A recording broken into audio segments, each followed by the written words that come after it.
Barn, where we have 4 competitors and 4 mute buttons and lots of buttons that go up and down. I got these filters here, a van word there, a little bit of fire for you. I can push the guys back and forward and do anything we want. But the point is, that's nothing compared to the Pace Home Run Derby sets. Let's go around the horn. Hard to keep up. That's all. I mean, they picked up the speed of this thing. It is frenetic now, isn't it? For better or worse, I don't know. You can make a ruling on that. Home Run Derby lunacy. 41 home runs in round 1 for Julio Rodriguez in front of the home fans. Unbelievable laser show. Pete Alonso mashed some really tough pitches and lost by 20. But of course, Rodriguez, after 4,000 swings in 3 minutes, a little tired by round 2, and he went out. Adley Rutschman, by the way, both sides of the plate, the switch hitter hit home runs from. Arozarena, some missiles, but in the end, Vladimir Guerrero Jr., just like his old man, 16 years earlier, home run derby champion. Bill, I know you love this. You were watching, you were rooting, and predicting Mookie Betts. Guerrero's the champ, but who won the derby? Poor Mookie said he just didn't know what to do. He didn't know how to swing for a home run. He was lost. And exhausted. Adley Rutschman stole the show in the home run derby. In 38-year history of the derby, nobody's ever before swung from both sides of the plate. 21 home runs left-handed, 7 home runs right-handed. He was awesome. His dad was pitching to him. It's a ballpark he went to as a kid because he grew up in Oregon. It was a perfect storybook tale. He should have won. I wish he'd have won. I was cheering for him. Morty Cronin, who won the derby? What Julio Rodriguez did last year at Dodger Stadium in the first round was record-breaking, and then to do it in front of his home fans in the first round, 41 home runs. Like, try to think about that number. 10 in under 1 minute, 20 in under 2 minutes. Pete Alonso at the end of it, even though he lost by 20, had to go up to him and say, wow. And that's exactly what I'm saying. 61 in total. He only hit 20, and I use my air quotes there, only hit 20 because he was so gassed in the second round. But the coolest part of this, he teamed up with Alaska Airlines, and their promotion from this, they're giving out 61 free flights in honor of his 61 home runs. I want to sign up for that. A lot of miles in his home runs. I think if you were measuring, it was over 3 miles of home runs. David Dennis Jr., who won the derby? Pardon me for going with the guy who won the Derby, Vladimir Guerrero, 16 years after his dad did. Incredible moment there for them to share. And he beat the juggernaut Mookie Betts in the first round, who Bill guaranteed was going to win the home run derby a few days ago. So for him to come back and win, that one is amazing. But beyond that, the guy who I was most impressed with was replacement pitcher Aaron Myers, who was throwing Alonso heaters. He was throwing sliders. Like, was he trying to get on a roster or something? He was giving some nasty stuff. You don't want your home run derby pitcher to have an incredible spin rate, but incredible spin rate from Alonso's pitcher. And Yusriel Gutierrez. Once again, to me, the Derby won the Derby. Fast baseball, baby. It is here to stay, and the Derby has been doing this for a while. Ever since they went to the rule where you don't have to wait for the ball to land, it felt initially like sensory overload, but now that's what everybody wants, sensory overload. You want 5 screens at a time. It used to be where Chris Berman could fit in a back every once in a while, and now you just gotta, maybe try to keep up. So it works for you. Then when you have all that excitement, all the players, there's so many different storylines. You don't need one superhero to carry the Derby. You have so many here. And Rodriguez, there have been 8 rounds of 30 or more home runs. He has 3 of them, and he's 22 years old. So he's crazy impressive. But as David said, the winner was the winner. I mean, the father-son combo of Vlad Jr. and Vlad Sr. having won it after Vlad Jr. not winning it the other in 2019. It was a great home run derby. I know we're having fun with it and who won, even though we had a winner. But really, the pace of it, did you find it at all made it more difficult to watch, to enjoy, or to track the baseballs, Bill? No, it was tremendous. I love the pace, but am I really going to get 0 points for Mookie Betts hitting 11 home runs? Come on. He did his best. I love you, Bill. I love that we picked who would win the home run derby, and we're holding you accountable. Courtney, is it all right? Is the pace all right? It is, but I felt like Randy Arozarena in the final round got gypped a home run or 2.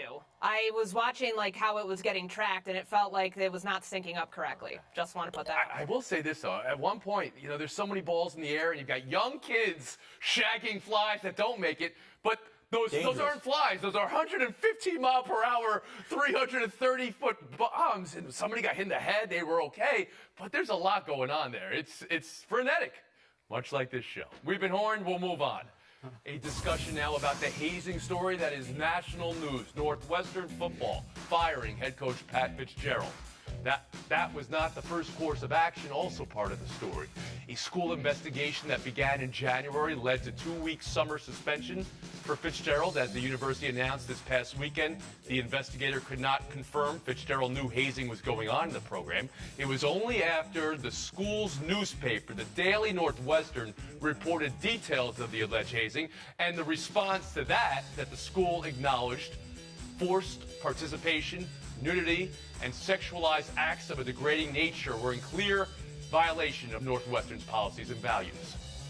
Here, what a former player alleges to have been the program-wide method: older players wearing masks would restrain younger players in a dark locker room, engage in sexualized behavior, with Fitzgerald signaling for players to be added to the list with a specific clapping motion during practice.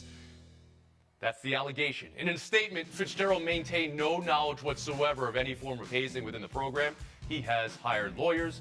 There's also this letter of support from the team for Fitzgerald, signed the entire team. There is a lot here, and these things often have an energy of their own, as you saw with the reporting over the last week. Courtney, what does Northwestern and college football have here today? An institutional failure of the nth degree on the university and on the football team itself. Tony, when Michael Schill initially suspended Pat Fitzgerald for 2 weeks, this was a Friday news dump. They hoped they could sweep this under the rug, that he would come back in time for their season to get started, and it wouldn't be a story.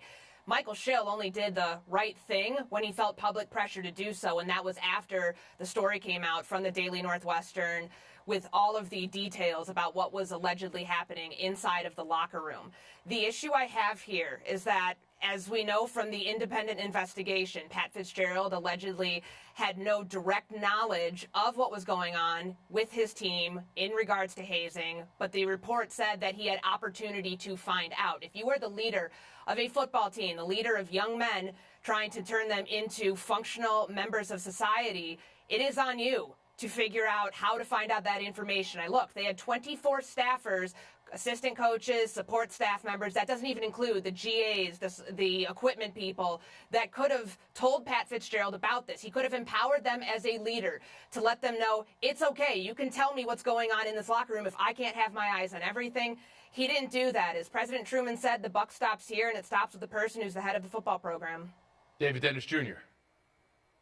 I want to first acknowledge in some bright light here, and that these students in the nation where we are shuttering sports departments across the country, these students are showing the importance of sports journalism in the future is bright. Now, with that said, I want to speak as somebody who got his master's from Northwestern, talk about the institutional malpractice that is going on here. And Courtney said the buck stops here. The buck stops beyond the coach. It stops at the president, who to this point has only written letters and will not stand up and answer questions about why he initially only gave 2 weeks of a penalty when this should have been fireable from the beginning. This is about more than that football team, because you have to acknowledge the fact that the baseball coach is also under scrutiny for the way that he treated his players. And also beyond that story, there are stories of former football players who have dealt with racism from that coach and the way that they were treated, in addition to a report of 2021 of a cheerleading coach who was taken out for that same exact racism, which might I mention is the same type of unwelcome feeling that I felt during that entire year that I was at Northwestern. So this needs to be addressed beyond the football and firing that coach, and that is at the president to handle the institutional just malpractice and the problem that they are having, that they are treating all of these students, so many of these students at that institution. Israel Gutierrez. Yeah, when Michael Schill said that the investigation found that the hazing was widespread and clearly not a secret, I mean, that's enough to show you that if something is widespread within your program, the head coach should absolutely understand what is happening or know what is happening. It doesn't matter if it was something even less serious than this hazing allegation. You're talking about Fitzgerald, who's been with the program as a head coach, as an assistant coach, as a player for 20-plus years. He should know this program like the back of his hand. And I really don't give much credit to the players supporting Fitzgerald here, because allegedly some of those players were participating in these acts. Allegedly, they're protecting a coach who might have known more than he's letting on here. So I don't really take much into what the team has to support him. And I think Pat Fitzgerald, rather than taking legal matters and trying to fight for himself, should be embarrassed that he allowed this to happen. He is old enough to understand this has happened multiple times where teams or coaches get programs taken away from them because of a lack of institutional control, and none of them, or a lot of them, have not even been as ugly as this. I want to broaden it just a little bit as we turn to you, Bill Plaschke, because I know you've covered in your own market stories of hazing before. And we're talking about one particular incident here, but we're talking about a culture in team sports, both in college and even in high school. Please, Bill. This is huge. This is bigger than Northwestern. This is a school president of a supposed academic powerhouse bowing to the head coach. He knew, Michael Schill, the president, knew that 11 current or former players corroborated the evidence of hazing, and he still let Fitzgerald off the hook for just 2 weeks suspension this summer before he got caught. He trivialized hazing, and you know what? Administrators all over this country trivialize hazing. It's happening everywhere. And think about it, if a place like, again, a supposed academic powerhouse like Northwestern, if it can happen there, where else is it happening? Where administrators are thinking, well, this is just boys will be boys, or athletes will be athletes, or kids will be kids. Shame on all of them. And I think every athletic leader in this country needs to look at his program, or her program right now, and see where, if there's hazing, what extent it is, how important it is. This is a huge issue that, again, if it happened at Northwestern, it can happen anywhere. Well, it's precisely true, and that's why it's so insidious. This isn't the only hazing